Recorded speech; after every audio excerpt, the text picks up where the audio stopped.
The morning sun broke through the clouds as Robert Chen stared at the letter in his hands. His eyes read the same line over and over again. His grandfather, old Tom Chen, had left him everything: the cabin, the land, and the big blue lake that stretched out like a mirror behind the trees. Robert hadn't been back to Pinehurst in nearly 15 years. Life in the city kept him busy with endless meetings and late nights at the office. His small apartment downtown barely had room for his clothes, let alone memories. But now, standing in his kitchen with coffee going cold, those childhood summers came flooding back. "I don't understand," Robert told his sister Lisa over the phone. "Why would Grandpa leave it all to me? I barely visited in the last decade." "You were always his favorite," Lisa said with a laugh that held no jealousy. "Remember how he taught you to fish? How you'd wake up at 5 in the morning just to catch the sunrise over the water?" Robert did remember. He remembered the smell of pine trees and wood smoke. He remembered his grandfather's rough hands showing him how to bait a hook, how to wait patiently for the fish to bite.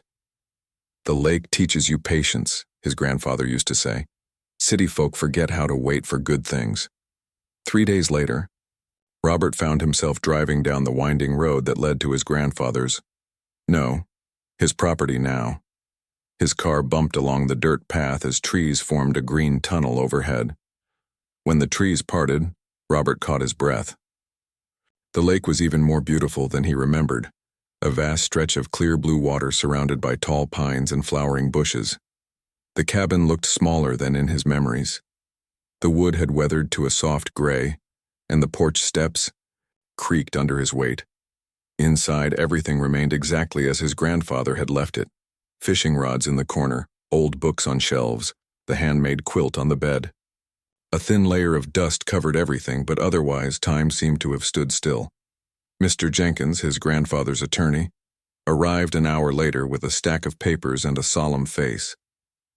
They sat at the kitchen table, drinking coffee from chipped mugs that Robert recognized from his childhood. "Your grandfather was very specific about his wishes," Mr. Jenkins explained, pulling out document after document. "The property is approximately 120 acres, including the lake and surrounding forest. He wanted you to keep it as natural as possible." Robert nodded, feeling the weight of responsibility settling on his shoulders. "I'm not sure what I'll do with all this land. I have a life back in the city, a job." Mr. Jenkins smiled knowingly. "Tom said you might say that. He also said to tell you that sometimes life gives you exactly what you need, even when you don't know you need it." As the attorney continued explaining the details of the inheritance, Robert's mind wandered to the window, where the lake sparkled in the afternoon sun. A pair of ducks glided across the surface, leaving tiny ripples in their wake. "There's one more thing," Mr. Jenkins said, pulling out a sealed envelope. "Your grandfather wrote this for you. He asked me to give it to you once everything was official." Robert took the envelope, his grandfather's familiar handwriting bringing an unexpected lump to his throat. He tucked it into his pocket, deciding to read it later when he was alone. After Mr. Jenkins left, Robert wandered down to the lake's edge.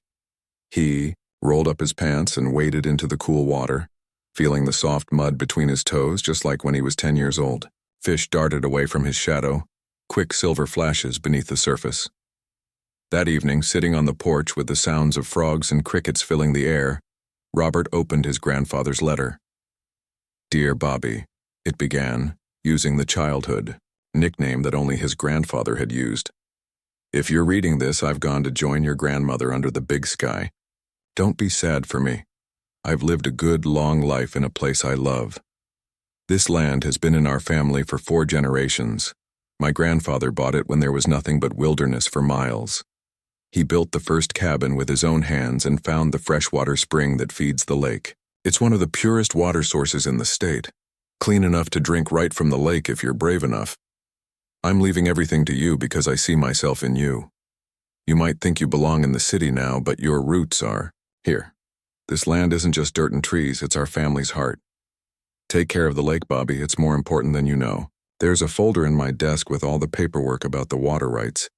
Read it when you're ready to understand the full responsibility that comes with this inheritance." Don't rush back to your city life. Give yourself time to remember who you really are. With love, Grandpa Tom. Robert folded the letter carefully and watched the moon rise over the trees. Water rights? What did that mean? He made a mental note to look for the folder his grandfather mentioned, but not tonight. Tonight he wanted to sit quietly and listen to the water lapping at the shore, to remember what it felt like to belong somewhere. The next few days passed in a blur of cleaning, fixing, and rediscovering. Robert swept dust from corners, repaired loose boards on the dock, and explored paths through the woods that were overgrown but still familiar.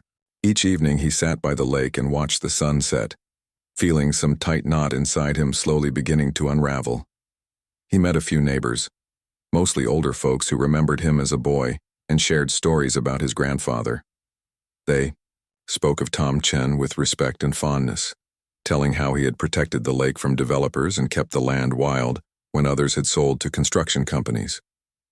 What Robert didn't realize, what none of them thought to tell him, was that the pristine lake he had inherited provided drinking water for the entire town of Pinehurst.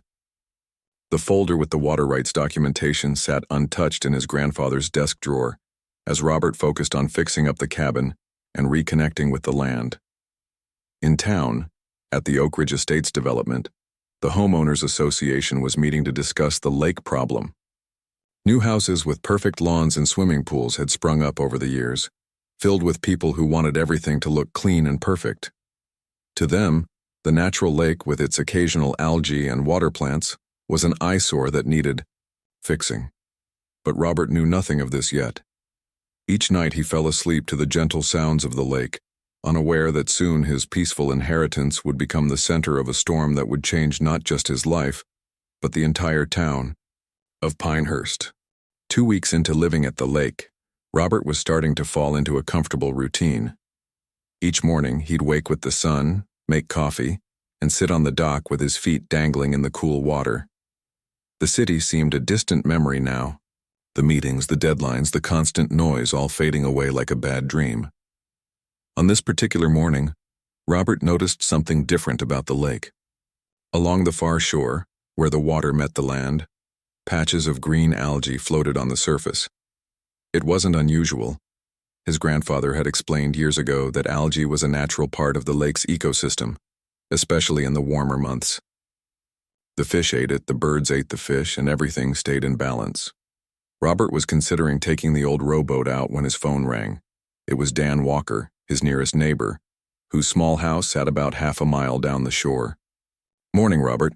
Thought you should know there's a meeting in town tonight. The Oak Ridge HOA is talking about the lake again." "The what?" Robert asked, confused. "The Homeowners Association from that fancy development on the other side of the lake. Been trying to change things around here for years.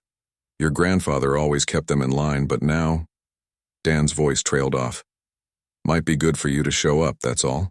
Town hall, 7 o'clock. Robert thanked him and hung up, puzzled. He hadn't paid much attention to the town of Pinehurst since returning. He'd driven through it once or twice to pick up groceries, noticing new housing developments and shopping centers that hadn't been there when he was a kid. But he'd been so absorbed in the peace of his inherited property that he hadn't thought much about the surrounding community. That evening, Robert drove into town. The meeting had already started when he slipped into the back of the crowded room. A woman with perfectly styled hair and an expensive-looking blazer stood at the front, pointing at pictures projected on a screen. "As you can see," she said in a clipped voice, "the algae problem is getting worse. It's unsightly, it smells, and frankly, it's bringing down property values in Oak Ridge Estates. Our residents paid good money for lakefront views, not swamp views."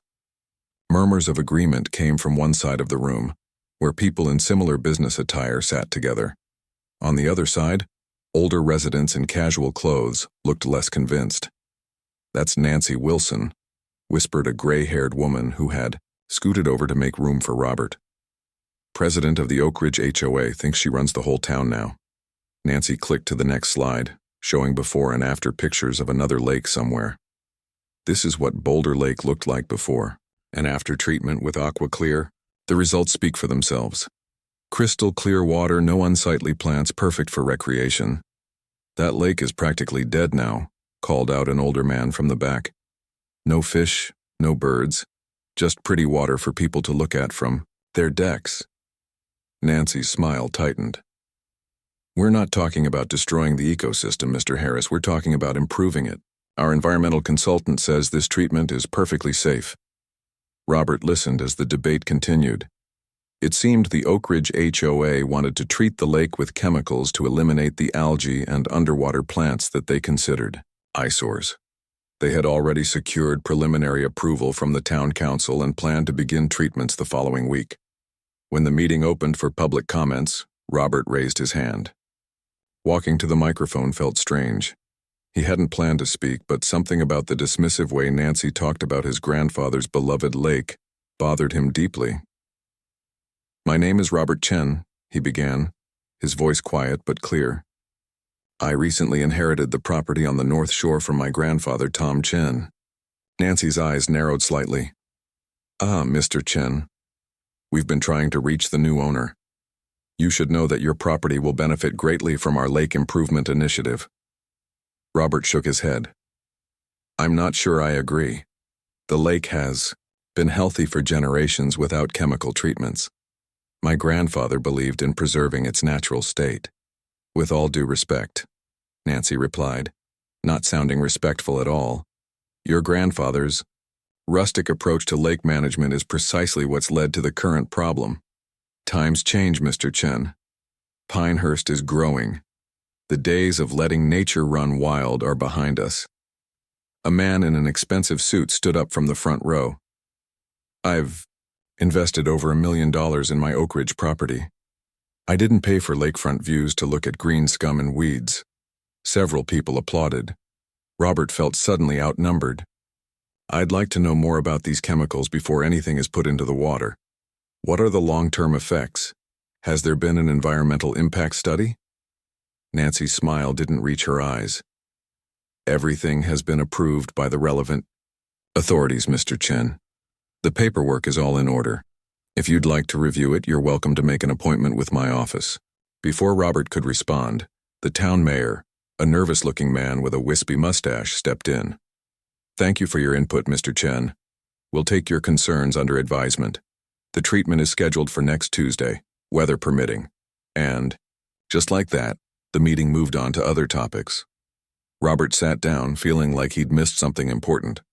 How could they make decisions about the lake without his approval? Wasn't it his lake? The next morning, Robert finally remembered the folder his grandfather had mentioned in his letter. He found it in the bottom drawer of the old oak desk, a thick manila envelope labeled Water Rights and Agreements. Inside were dozens of legal documents, some dating back to the 1930s. Robert spread them across the table, trying to make sense of the legal language. One document, yellowed with age, caught his eye. A contract between his great-grandfather and the town of Pinehurst, granting the town permission to use water from the lake as the municipal water supply. Robert was still puzzling over the implications when he heard the rumble of engines outside. Looking through the window, he saw 3 large trucks with Greener Pastures landscaping, painted on the sides, pulling up along the far shore of the lake, where the new housing development met the water. Men in uniforms began unloading equipment, long hoses, large tanks, and what looked like protective gear. Heart racing, Robert grabbed his phone and the folder of documents, then ran down to the shore. He jumped into his grandfather's old rowboat and started paddling furiously across the lake. By the time he reached the other side, the men were already setting up pumps at the water's edge. "Excuse me," Robert called, stumbling as he climbed out of the boat. "What are you doing?" A man with a clipboard looked up. "Lake treatment, contracted by Oak Ridge Estates HOA. "But you can't. This is my lake," Robert said, trying to catch his breath. The man raised his eyebrows. "This is town property, sir. We have all the necessary permits." He pulled out an official-looking document with the town seal. "There must be some mistake," Robert insisted. "I need to talk to someone in charge." "That would be me," said a familiar voice. Nancy Wilson walked down from the nearest house, flanked by 2 men in suits. "Mr. Chen." As I explained last night, this treatment has been planned for months and has all the necessary approvals. But I own this lake, Robert said, clutching the folder of documents. My family has owned it for generations. Nancy's laugh was cold. You own your property, Mr. Chen. The lake is a public resource. Now, if you'll excuse us, we have a schedule to keep. Before Robert could argue further, the men had started the pumps. A faint chemical smell filled the air as the first spray of treatment entered the water. Robert watched in horror as the clear liquid spread across the surface of his grandfather's beloved lake, feeling helpless to stop what was already in motion. What none of them realized as the chemicals began their silent journey through the water was that this moment would change everything, not just for Robert and his inheritance, but for every person in the town of Pinehurst who relied on that same water for their daily lives. The day after the chemical treatment, Robert woke early and hurried down to the lake. A heavy fog hung over the water, making it look mysterious and somehow smaller. As the morning sun began to burn through the mist, Robert noticed something floating near his dock. He leaned closer, then jumped back in shock. It was a fish, dead, its white belly turned upward like a tiny ghost in the water. Robert grabbed a net from the shed and scooped up the fish, examining it. Its gills were red and inflamed. Looking out across the lake, he spotted more white shapes dotting the surface. His stomach twisted into a knot. By noon, the fog had lifted entirely, revealing dozens, maybe hundreds of dead fish floating on the once pristine water. Ducks that normally paddled cheerfully near the shore were nowhere to be seen. The usual chorus of frogs had fallen silent. The lake felt eerily quiet, as if the heart of the property had stopped beating. Robert called Dan, who arrived 20 minutes later with a worried frown. Never seen anything like this, Dan muttered, staring at the dead fish that now lined the shore. Your grandfather would be heartbroken. We need to test the water, Robert said. Those chemicals they sprayed, they obviously did this. Dan nodded. My buddy Pete works for the environmental agency. I'll give him a call. Pete arrived an hour later with testing equipment in his truck. He filled several vials with lake water, checked readings on a handheld device, and shook his head grimly. Oxygen. Levels are way down, he explained. And there's something else in here, something that shouldn't be. I'll need to take these samples to the lab for more testing, but I'd tell folks not to swim in this water for now. What about drinking it? Robert asked, suddenly remembering the documents he'd found. The town uses this lake for water, right? Pete's eyes widened. You're sure about that? Robert showed him the old contracts. Pete read them quickly, his face growing increasingly worried. The municipal water intake is on the southeast side of the lake, Pete said. Right near where they sprayed those chemicals. I need to make some calls. By evening, the local news had picked up the story. Robert watched in his cabin as the TV showed footage of town workers posting warning signs at public parks and beaches around the lake. The news anchor's voice was serious. The Pinehurst Water Authority has issued a boil water advisory after concerning test results from the municipal supply. Residents are advised not to drink tap water or use it for cooking without boiling it, first until further notice. The next morning, Robert drove into town to buy groceries and found Pinehurst transformed. Long lines stretched outside the supermarket where people waited to buy bottled water. The shelves inside were already nearly empty. At the pharmacy next door, people lined up for medications to treat rashes and stomach problems. My kids have been throwing up all night, a tired-looking woman told Robert as they waited in line. Doctor says it might be from the water. We showered in it yesterday before the warning went out. Similar stories echoed throughout the store. One elderly man described a burning sensation on his skin after his morning shower. A young couple worried about their dog who had drunk from their toilet bowl. Robert felt a heavy weight of guilt, even though he hadn't been the one to spray the chemicals. This was his lake, his family's responsibility. These were his neighbors, suffering because he hadn't understood what he'd inherited until it was too late. When Robert returned to his cabin, 3 cars were parked in his driveway. Pete was there with 2 serious-looking people in government agency jackets. They introduced themselves as investigators from the Regional Environmental Protection Agency. We've got preliminary results from the water tests, the female investigator explained as they sat at Robert's kitchen table. The chemical levels are concerning, well above safe limits for a drinking water source. The herbicide they used is only approved for decorative ponds and water features, added her colleague. Never for natural lakes, especially not drinking. Water sources, someone really messed up here. Pete spread out a map on the table. The town's water treatment facility isn't equipped to filter out these specific chemicals. They're designed for bacterial contamination and basic sediment, not chemical pollutants of this type. How long until the lake recovers? Robert asked. Investigators exchanged glances. Hard to say. Weeks, maybe months, depending on rainfall and other factors. The ecosystem has been seriously disrupted. As they talked, Robert's phone kept buzzing with calls and messages from town residents who had somehow found his number. Some were angry, demanding to know why he had let the HOA spray chemicals.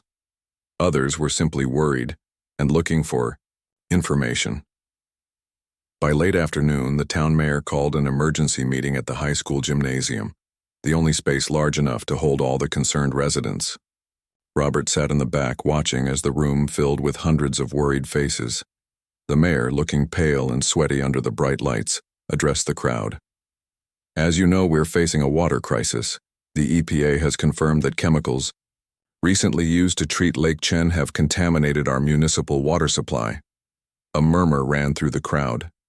Robert realized with a start that many people were turning to look at him. The lake had always been known as the Old Lake, or the North Shore Lake, but now it carried his family name. Bottled water distribution centers are being set up at the community center and all schools, the mayor continued. We've requested assistance from neighboring counties and the State Emergency Management Agency. Nancy Wilson, the HOA president, sat in the front row, her perfect posture now slumped slightly. When the mayor finished speaking, she approached the microphone. Oak Ridge Estates HOA takes full responsibility for approving the lake treatment, she said, her voice lacking its usual confidence. We were assured by the landscaping company that the chemicals were safe. But did you have permission to treat the lake at all? Someone shouted from the crowd. Before Nancy could answer, the town attorney stepped forward. He was a thin man with thick glasses who looked extremely uncomfortable. I've been reviewing the property records and water rights agreements, he said, clearing his throat nervously. It appears that Lake Chen is, in fact, privately owned by the Chen family. The town has a long-standing agreement to use the water, but any modifications to the lake itself require owner approval, which was not obtained. The gymnasium erupted in angry shouts. Robert sank lower in his seat, overwhelmed by the chaos. This wasn't what he wanted. He hadn't asked for any of this. As the meeting dissolved into angry arguments, Robert slipped out a side door. He drove back to his cabin in silence, the weight of the situation pressing down on him. Back at the lake, he stood on the dock and watched the moon's reflection ripple across the poisoned water, wondering how his peaceful inheritance had turned into a disaster that affected an entire town. 3 days after the town meeting, Robert sat in the back office of Mr. Jenkins, his grandfather's attorney. The small room was crowded with stacks of papers, old leather-bound law books, and filing cabinets that looked like they'd been there since the building was constructed. I should have shown you these papers right away, Mr. Jenkins said, adjusting his reading glasses. Your grandfather made me promise to give you time to settle in before dealing with the legal aspects. I never imagined something like this would happen so quickly. He spread out several yellowed documents on his desk. This is the original water rights agreement from 1932. Your great-grandfather, William Chen, allowed the town to use the lake as its water source when Pinehurst was just a small farming community of about 400 people. Robert leaned forward, trying to understand the old-fashioned legal language. And this means what exactly? It means, Mr. Jenkins said, tapping the paper, that your family has been providing water to the town for almost 100 years, under specific conditions. The town agreed to pay a yearly fee, which, by the way, has never been adjusted for inflation and is now laughably small, and to maintain the natural condition of the lake. Robert rubbed his temples, feeling a headache coming on. So the lake is definitely mine? Not the town's. Oh, absolutely yours. The deed is crystal clear.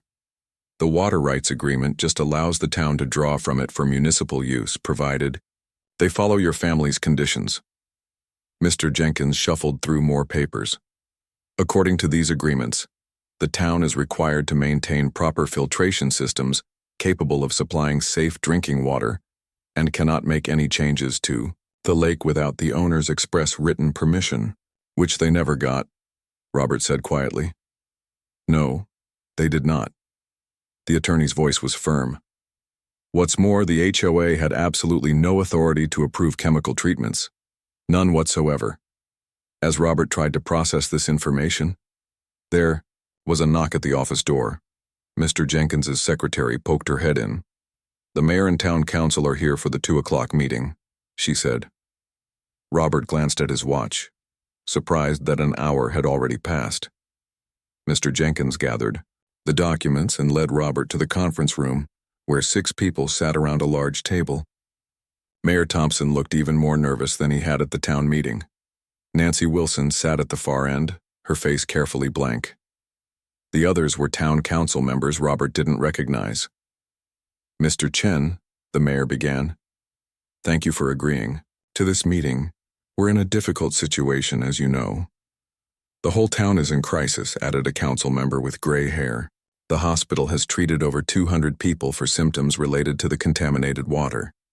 And we're spending thousands on bottled water distribution," said another.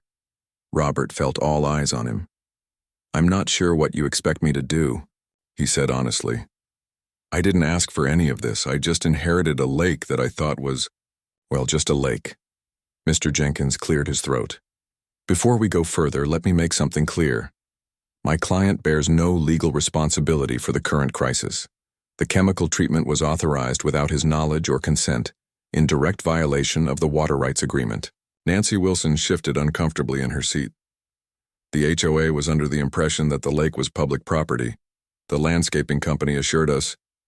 "The landscaping company isn't here," the mayor interrupted. "And ignorance of property rights doesn't excuse what happened." He turned to Robert. "Mr. Chen, the town needs your help. We need to find a solution together." Mr. Jenkins pushed the water rights agreement toward the center of the table. "Do you understand what this document represents? The Chen family has been providing water to Pinehurst for generations at a fraction of market value. The current fee is $1,200 per year, less than what a single household pays for water annually." A stunned silence fell over the room. "That can't be right," one council member finally said. "The fee was set in 1932 and never adjusted," Mr. Jenkins explained. "Mr. Chen's grandfather never raised the issue because he cared more about preservation than profit." Robert studied the faces around the table. They ranged from shocked to worried to calculating. He suddenly realized the power he held, power he had never asked for and wasn't sure he wanted. "The agreement also requires the town to maintain adequate filtration systems," Mr. Jenkins continued. "Systems that clearly failed to protect residents from these chemicals. Our water treatment plant was built in the 1970s, the mayor admitted. We've been meaning to upgrade it, but budget constraints." Robert stood up and walked to the window. From this second-floor view, he could see much of Pinehurst spread out below. The old downtown with its brick buildings, the newer shopping center, neighborhoods of varying ages and styles.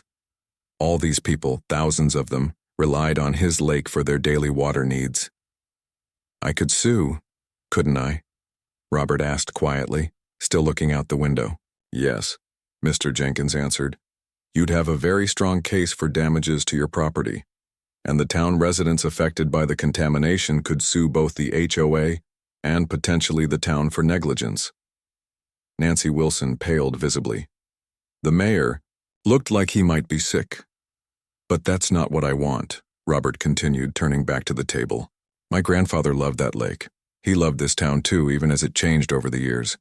He wouldn't want a legal battle that tears the community apart." He sat back down, his mind made up. "Here's what I propose. The HOA's insurance will pay for the environmental cleanup of the lake. The town will agree to upgrade the water filtration system to modern standards, and will renegotiate the water rights agreement to something fair for everyone." The room remained silent for a long moment. "And what about your compensation?" Nancy asked cautiously. For the damage to your property? Robert thought about the dead fish, the silent frogs, the missing birds. I want a conservation easement on the entire lake. No development, no improvements, no chemicals ever again. And I want educational signs around the public access points explaining the lake's ecosystem and its importance to the town. The mayor looked relieved. That seems remarkably reasonable. I'm not finished, Robert said. The Chen family has been providing water to this town for nearly a century, almost for free. I'm not looking to get rich, but the new agreement needs to reflect fair market value, with the proceeds going to a trust for lake conservation and research. As the implications sank in, Robert watched the council members whispering among themselves. They hadn't expected this outcome, a reasonable solution rather than a vengeful lawsuit. Neither had Robert, to be honest. But sitting there, he felt a connection to his grandfather stronger than ever before. This was what the old man had wanted him to understand about his inheritance. There's one more thing everyone here should know, Robert said, his voice quiet but firm. This isn't just about water rights or property boundaries. When that lake dies, a piece of our community dies with it. My family has been protecting that water for 4 generations. Now it's my turn, and I take that responsibility seriously. For the first time since the crisis began, Robert felt like he truly understood what his grandfather had left him.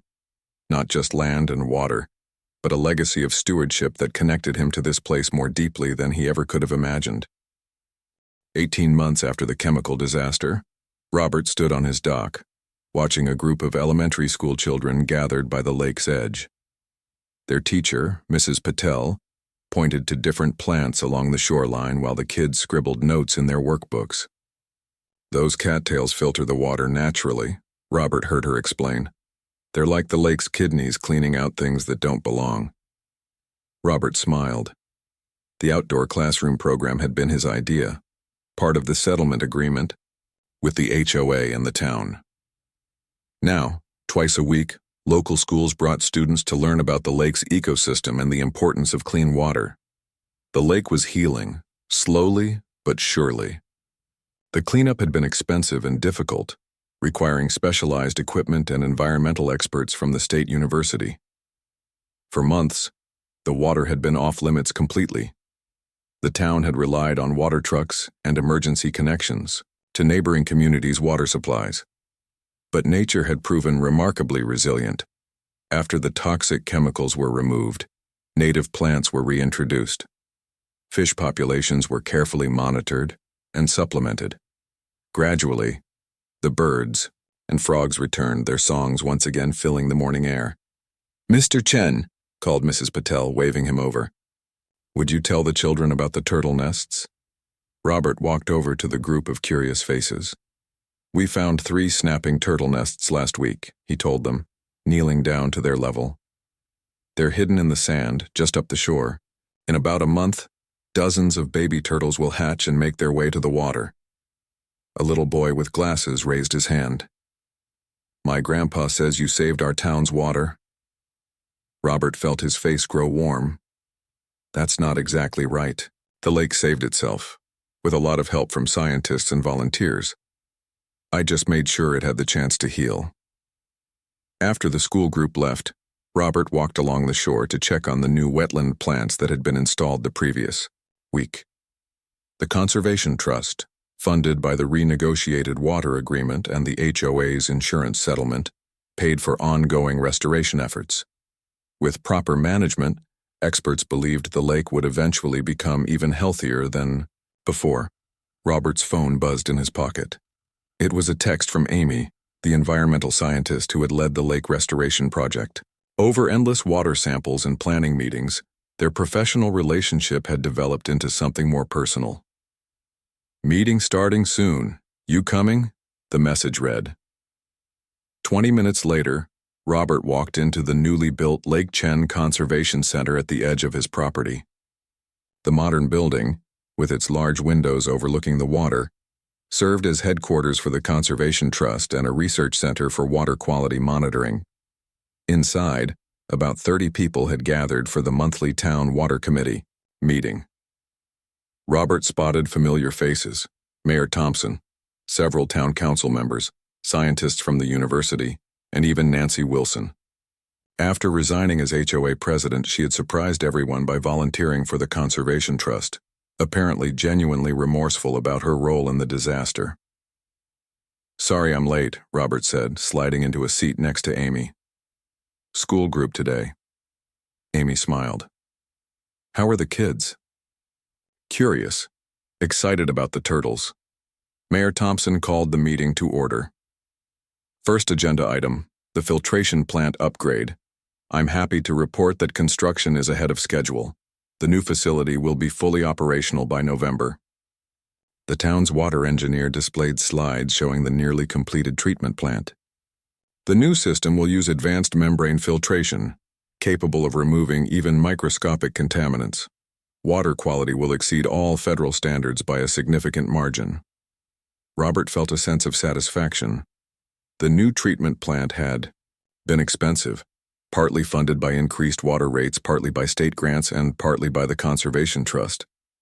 But the town would have clean, safe water for generations to come. Next, Amy presented the latest water quality test results. Oxygen levels are now within optimal range throughout the lake. Fish populations have increased 40% since last summer, and I'm especially pleased to report that our latest survey found 17 different bird species nesting around the shoreline, up from just 4 last year.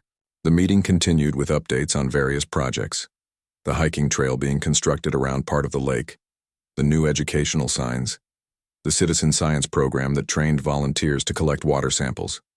Robert listened with growing amazement.